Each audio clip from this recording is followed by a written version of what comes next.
महायुतीला शांतिगिरी महाराजांचं टेन्शन आल्याचं दिसतंय। शांतिगिरी महाराज निवडणूक लढण्यावर ठाम आहेत। अर्ज माघारी घेण्याचा आज शेवटचा दिवस आहे, पण आपण अर्ज माघारी घेणार नाही अशी भूमिका शांतिगिरी महाराज मांडताना दिसून येत आहेत। महायुतीला शांतिगिरी महाराजांची मनधरणी करण्यात यश येणार का असा सवाल आहे, पण कुणीही भेटायला आलं तरी देखील आपण आपला अर्ज मागे घेणार नाही, आपण निवडणूक लढणारच या भूमिकेवर शांतिगिरी महाराज आता तरी ठाम दिसत आहेत। तर शांतिगिरी महाराज यांच्यामुळे हेमंत गोडसेंना मात्र मोठा फटका बसण्याची शक्यता आहे। कोणीही भेटायला आलं तरी माघारीचा प्रश्नच येत नाही, लढणार आणि जिंकणार या भूमिकेवर शांतिगिरी महाराज हे ठाम आहेत। आणि याविषयी शांतिगिरी महाराजांशी बातचीत केली आहे आपले प्रतिनिधी विकास काजळे यांनी। नाशिक लोकसभा मतदारसंघामध्ये उमेदवाराचा अर्ज भरलेले शांतिगिरी महाराज आपल्याबरोबर आहेत। आज माघारीचा शेवटचा दिवस आहे आणि संपूर्ण मतदारसंघाचं लक्ष त्यांच्याकडे लागून आहे। काय त्यांची नेमकी भूमिका आहे आपण त्यांच्याकडनं जाणून घेऊया। महाराज, जर बघितलं तर आज शेवटचा दिवस आहे, माघारीचा काही विचार आहे का?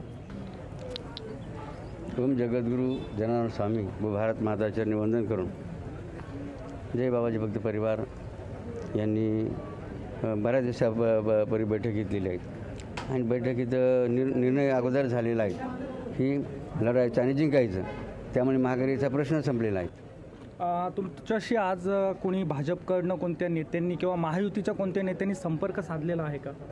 तर बघा, संपर्क साधला असं करणं नसं, मात्र आमची उद्या जी बैठक होणार आहे त्या बैठकीमध्ये सर्व आमचं चित्र स्पष्ट होणार आहे।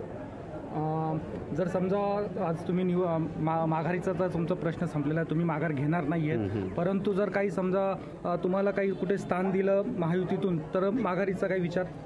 माघारीचा विषय संपलेला आहे, आमचा ठाम निर्धार झालेला आहे भक्त परिवाराचा की लढायचं आणि जिंकायचं। गिरीश महाजन यांचा काही फोन वगैरे आलेला आहे, काही बैठक त्यांची नियोजित? त्या संदर्भामध्ये चर्चा झालेली आहे, मात्र आमच्या सर्व मंडळींनी त्यांना हाच त्या ठिकाणी उत्तर दिलेलं आहे किंवा त्यांच्याशी चर्चा केलेली आहे, यावेळेला लढायचं आणि जिंकायचं। एकंदरीत जर बघितलं तर शांतिगिरी महाराज हे त्यांच्या भूमिकेवरती ठाम आहेत आणि कोणत्याही प्रकारची माघार होणार नसल्याचं त्यांनी स्पष्ट केलेलं आहे। लोकशाही न्यूजसाठी विकास काजळे, इगतपुरी, नाशिक।